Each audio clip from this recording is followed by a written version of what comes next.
जय श्री कृष्ण दोस्तों। हरियाली तीज आ रही है जो कि 19 अगस्त को पड़ रही है। दिन है शनिवार का। इस दिन आप जो भी उपाय करते हैं वो सिद्ध हो जाता है। तो इस बार एक ऐसा उपाय आपको मैं बताने वाली हूँ जिसको करने से बहुत जल्दी आपका विवाह हो जाएगा। और हरियाली तीज पे किया हुआ उपाय कभी भी खाली नहीं जाता है। बहुत सारे लोगों के घर में तो हरियाली तीज का व्रत भी रखा जाता है, पर अगर आपके घर में हरियाली तीज का व्रत नहीं रखा जाता है या हरियाली तीज का व्रत रख के ऐसे कुछ नहीं मनाते हैं, नॉर्मल ही पूजा करते हैं, तो आप इस हरियाली तीज पर क्या कर सकते हैं वो मैं आपको बता देती हूँ। आपको अपनी उम्र के बराबर लेना है, उम्र की लंबाई के बराबर आपको एक लेना है कच्चा सूत, और उसका क्या करना है वो मैं आज आपको बताती हूँ। जय श्री कृष्णा दोस्तों, मैं एस्ट्रोलॉजर मीनाक्षी अपने चैनल पर आप लोगों का स्वागत करती हूँ, अभिनंदन करती हूँ। मैं ये वीडियो पहले ही अपलोड कर रही हूँ ताकि जो ये धागा है इसको आप अपने पास रख लीजिए हरियाली तीज से पहले ही। अब इसके बाद आपको क्या करना है वो बताती हूँ मैं, पर उससे पहले अगर आप मेरे चैनल पर नए हैं तो प्लीज़ इसको सब्सक्राइब कर लीजिए। चैनल पसंद आ रहा है तो इसको लाइक कर दीजिए और लोगों के संग शेयर कर दीजिए। आपका सपोर्ट मेरे लिए बहुत ज़रूरी है, मुझे भी मोटिवेशन मिलता है। अगर आप इसको लाइक करते हैं तो मुझे भी लगता है कि हाँ, मैंने जो वीडियो बनाया है उसको लोग देख रहे हैं और साथ में पसंद भी कर रहे हैं। तो प्लीज़ मेरी रिक्वेस्ट है, इसको लाइक ज़रूर करिए। मैं भी बहुत मेहनत से आपके लिए उपाय ढूंढ कर के लाती हूँ ताकि आपको भी इसका बेनिफिट मिले। जो चाहते हैं बहुत समय से विवाह करना और जिनका विवाह नहीं हो पा रहा है, बहुत उपाय आप कर चुके हैं नहीं हो पा रहा है, तो इस बार हरियाली तीज पर इस उपाय को करिए, आपको बेनिफिट ज़रूर होगा।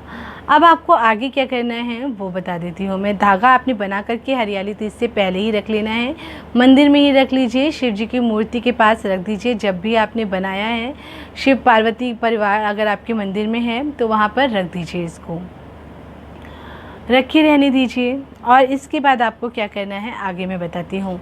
अब हरियाली तीज वाले दिन आपको एक माला तैयार करनी है। माला जो है पीले फूलों को, गेंदों की माला ले लीजिए और थोड़ी बड़ी माला बनवाइए, या फिर जिस शिवालय में आपको जाना है पहले वो आपको पता ही होगा कि वहाँ पर शिव पार्वती कितनी दूरी पर हैं और कितना बड़ा मंदिर है। इस तरह का मंदिर आप देख आइए, जहाँ पर भी आपको जाना है, पूजा करनी है, आपको पता ही होगा, आपके घर के पास होगा तो आप जानते ही होंगे। अब इसके बाद आपको 2-3 मीटर की एक माला बनवा लीजिए, या कम से कम 2 मीटर की, जैसे शिव और पार्वती का जितने भी दूरी है वो आपको पता होनी चाहिए। अब इसके बाद आपको क्या करना है आगे वो बता देती हूँ। आपको गौरी जी के लिए 16 श्रृंगार का सामान लेना है। वो जो 10-15 रुपये का पैकेट आता है उसको बिल्कुल भी मत लीजिएगा। ऐसा सामान लीजिएगा जिसको कि आप खुद पहन सकें या कोई और उसको यूज़ कर सके। थोड़ा सस्ता वाला लेना चाहते हैं तो भी अच्छी किट आती है, या आपको से पसंद करके ले लीजिए। ठीक ठाक सा थोड़ा सा सामान ले लीजिए। नेल पेंट, कंघी, शीशा, सिंदूर, काजल, जितनी भी 16 श्रृंगार में चीज़ें होती हैं, आप शॉपकीपर को बोलेंगे तो वो आपको दे देगा और आपको पता ही होगा। तो ये सारा सामान ले लीजिए आप।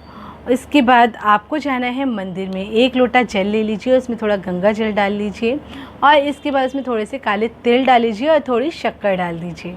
फिर उसके बाद आप जाइए हरियाली तीज वाले दिन शिवालय में हरे रंग के कपड़े पहन कर के। कोशिश करिए कि हरा और पीला रंग साथ में मिक्स हो तो अच्छी बात है, और हरा और पीले रंग के वस्त्र पहन कर के आपको जाना है शिवालय। कोरे कपड़े पहनेंगे तो बहुत अच्छी बात है, और नहीं तो फिर साफ़ सुथरे कपड़े पहन करके आप मंदिर चले जाइए और देसी घी का एक दिया भी लेते जाइए। अब आपको क्या करना है वो मैं बताती हूँ। आपको वहाँ पर जाकर के सबसे पहले गणेश जी को ही जल चढ़ाया जाता है, तो सबसे पहले गणपति जी को जल चढ़ाइए, फूल चढ़ाइए, दूर्वा चढ़ाइए और उनसे प्रार्थना करिए कि आप जो भी पूजा पाठ कर रहे हैं वो कि बिना किसी विघ्न बाधा के संपन्न हो जाए। इसके बाद कार्तिकेय जी को जल चढ़ाइए, फिर गौरी जी को जल चढ़ाइए, नंदी जी को जल चढ़ाइए और शिव जी को जल चढ़ाइए। इसके बाद आप बेलपत्री ले गए हैं तो बेलपत्री चढ़ाइए, बेलपत्री चढ़ा दीजिए उनको। और इसके बाद आपको क्या करना है वो बताती हूँ। आपको गौरी जी का करना है श्रृंगार। गौरी जी का श्रृंगार कर दीजिए, उनको चुन्नी पहनाइए, मेहंदी हाथ में थोड़ी सी लगा दीजिए, सिंदूर लगाइए और लिपस्टिक लगाइए, बिंदी लगाइए। जो भी सामान आप ले गए हैं, जितना भी आप उन्हें पहना सकते हैं, लगा सकते हैं, वो सब आप उन्हें लगा दीजिए और बाकी सब कुछ आप वहीं पर चढ़ा दीजिए। लगाने के बाद सब वहीं पर गौरी जी के पास चरणों में रख दीजिए। उनका प्रॉपर श्रृंगार जितना आप कर सकते हैं उतना कर दीजिए। अब इसके बाद वहाँ पे देसी घी का एक दिया जला दीजिए। देसी घी का दिया आपने जला लिया है।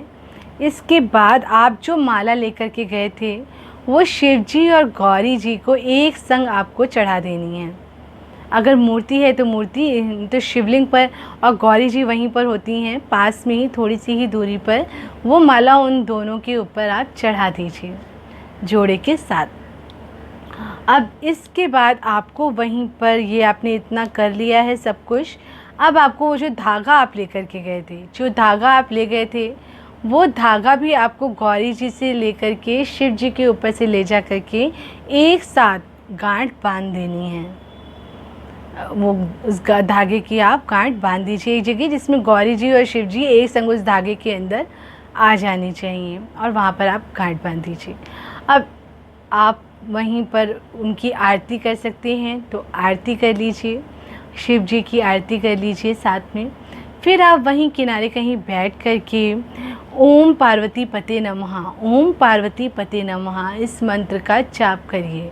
ओम पार्वती पते नमः, और बिल्कुल आराम से करिए, बिल्कुल रिलैक्स होकर के करिए। जितनी देर भी आप कर सकते हैं उतनी देर करिए, ज़बरदस्ती करने से कोई फ़ायदा नहीं है। अब गौरी जी से थोड़ा सा सिंदूर मांग करके अपने माथे पर लगा लीजिए, अपनी मांग में लगा लीजिए और थोड़ा सा अपनी नाभि में लगा लीजिए। इसके बाद अपनी प्रार्थना वहीं पर बोल करके घर आ जाइए। फिर देखिए कैसे नहीं आपकी इच्छा पूरी होती है। वैसे एक चीज़ मैं आपको बताना भूल गई हूँ, जो चूड़ियाँ आप लेंगे, जो सबसे इम्पॉर्टेंट चीज़ थी, चूड़ियाँ आपको लेनी है हरे रंग की। हरे रंग की चूड़ियाँ आप ले लीजिए और हरे रंग की चूड़ियाँ हरियाली तीज पे गौरी जी को ज़रूर पहनाइएगा, जो बहुत ही इम्पॉर्टेंट है। 16 श्रृंगार में आप चूड़ियाँ हरे रंग की लीजिएगा। अगर लाल चढ़ाना चाहते हैं तो लाल भी चढ़ा दीजिए, लेकिन 7 हरे रंग की चूड़ियों को गौरी जी को ज़रूर चढ़ाइए। और फिर देखिए कैसे नहीं अगली हरियाली तीज से पहले पहले आपकी शादी हो जाएगी। और जब आप अगली हरियाली तीज पर जाएंगे तो जोड़े के साथ जाएंगे। आप भी अपने पति के साथ या अपनी पत्नी के साथ ही मंदिर में जाएंगे। देखिए कैसे नहीं होती है आपकी इच्छा पूरी, और फिर मुझे ज़रूर बताइएगा। और मेरे इस चैनल को लाइक शेयर सब्सक्राइब कर लीजिए। तब तक कि अपने और अपनों का ख्याल रखिए। स्वस्थ रहिए, व्यस्त रहिए और मस्त रहिए। जय श्री कृष्ण दोस्तों, जय श्री महाकाल।